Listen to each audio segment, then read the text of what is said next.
আমাদের প্রবাসী কল্যাণ মন্ত্রী তিনি মালয়েশিয়াতে আসছেন, সেটা আমরা সকলে জানি। অর্থাৎ আমি যখন এই ভিডিওটি করতেছি, আমাদের প্রবাসী কল্যাণ মন্ত্রী তিনি মালয়েশিয়াতে আছেন, আরিফুল হক। আর আমাদের বাংলাদেশের বিভিন্ন পত্রপত্রিকাতে আসতেছে, বলতেছে যে আরিফুল হক মালয়েশিয়াতে গেছে বাংলাদেশের যে শ্রমবাজার বন্ধ আছে দীর্ঘদিন পর্যন্ত মালয়েশিয়ার সাথে, সে শ্রমবাজার চালু করার জন্য। ভাই, এটা কিন্তু মালয়েশিয়ান গভর্নমেন্টও বলছে আপনি এখানে আসেন, এসে আমাদের সাথে কথা বলেন। আমাদের সাথে কথা বলার পরে আমরা যখন বুঝতে পারবো যে আপনাদের বাংলাদেশের যেসব এজেন্সিগুলো আছে না, এজেন্সিগুলো স্থিতিশীল আছে, অর্থাৎ তারা কম দামের ভিতরে মানে কম পয়সা নিয়ে শ্রমিকদেরকে মালয়েশিয়াতে পাঠাতে আগ্রহী, তখন আমরা শ্রমবাজার চালু করব। কথা কি বুঝতে পারছেন?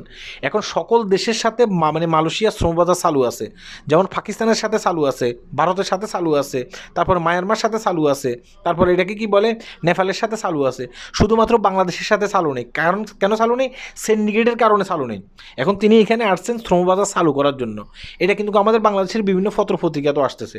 কিন্তু দুর্ভাগ্যের বিষয় হচ্ছে কি জানেন, মানে মালয়েশিয়াতে থাকা আমাদের কিছু প্রবাসী ভাই আছেন, হয়তোবা তারা এই নিয়ম কারণগুলো বুঝেন না। এই কারণে কি করতেছে, যেসব পত্রিকাগুলোতে নিউজ আসতেছে এবং কি যেসব টিভি চ্যানেলগুলোতে নিউজ আসতেছে, ওখানে গিয়া প্রবাসী কল্যাণ মন্ত্রীকে প্রচণ্ড গালিগালাজ করতেছেন।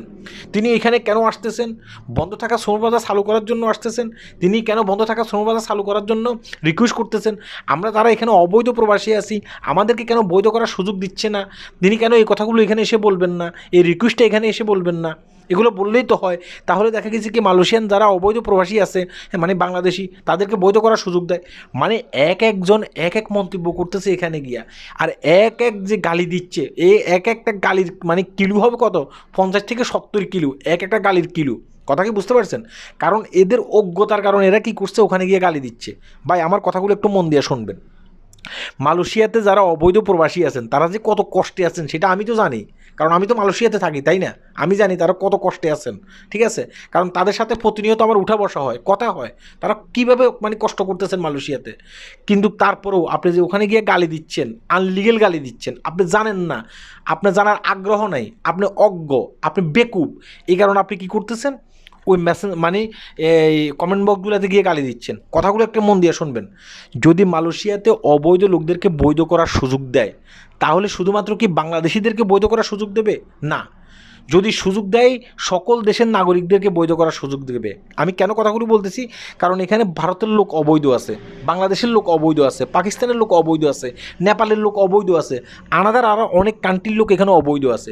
যদি সুযোগ দেয়, তাহলে সকলকে একসাথে বৈধকরণের সুযোগ দেবে। শুধুমাত্র কেন ভাই, বাংলাদেশ থেকে একজন প্রবাসী কল্যাণ মন্ত্রী মালয়েশিয়াতে আসবে, মালয়েশিয়ান গভর্নমেন্টকে বলবে যে আমার বাংলাদেশের অনেক লোক এখানে অবৈধ আছে, আপনি বৈধ করার সুযোগ দেন। এমনি তারা কিন্তু নাচতে নাচতে সুযোগ দিয়ে দিবে। মানে আপনার কাছে কেন এগুলো মনে হচ্ছে? এটা কি কখনো সম্ভব?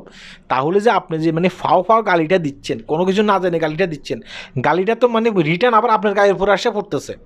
এটা কেন আপনি বুঝতেছেন না?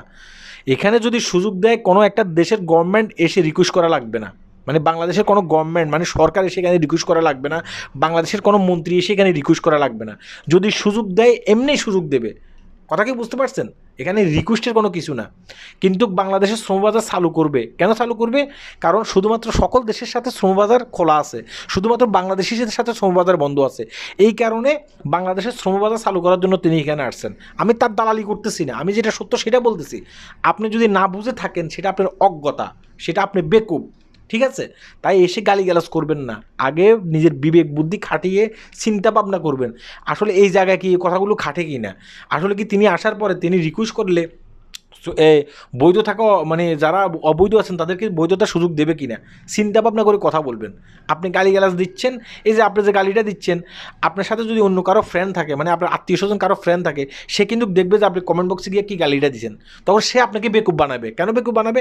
কারণ হয়তোবা সেই জানে এই শ্রমবাজার সম্বন্ধে, হ্যাঁ, সে জানে এই বিষয়টা পুরো বিস্তারিত, কিন্তু আপনি জানেন না। তখন আপনাকে এসে বলবে যে ভাই আপনি কি বেকুব, আপনি কেন ওখানে গিয়ে গালিটা দিয়েছেন, এর কি মানে গালিটা দেওয়া কি উচিত হয়েছে আপনার? এভাবে কিন্তু আপনাকে অপমান করবে।